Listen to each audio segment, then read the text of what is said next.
ฝันละเมอเชิญน้องสาวเข้ามาเชิญน้องสาวเข้ามาจงอย่าได้ละอายจงอย่าได้เน้นนายเชิญเข้ามาล้ำวงให้มวลซื่นหูรายามน้องมาพรลำงามแสนงามหนักหนาดังจากฟ้ามาลำวงคงบ่มีเจ้าของที่ไม้ปองเฝ้าห่วงอยู่กลางสวงดวงหรือไทยเชิญน้องสาวเข้ามาเชิญน้องสาวเข้ามาจงอย่าได้ละอายจงอย่าได้เน่งนายเชิญเข้ามาล้ำวงให้เฮาซื่นหูรา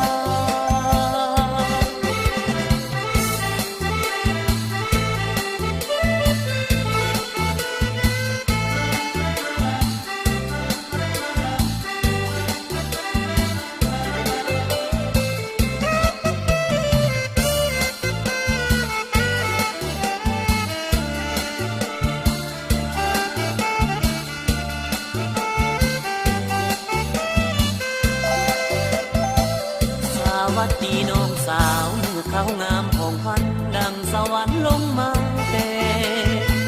แสงตะวันวาดไปแสงตะวันวาดมาพายอ้ายฝันละเมอ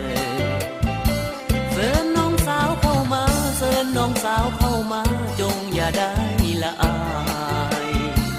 จงอย่าได้เน้นนายเชิญเข้ามาล้ำวงให้มวลซื่นหูรา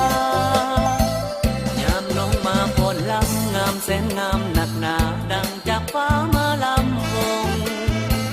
คงบ่มีเจ้าของที่ไม้ปองเฝ้าห่วงอยู่กลางสวงดวงหรือไทยเชิญน้องสาวเข้ามาเชิญน้องสาวเข้ามาจงอย่าได้ละอา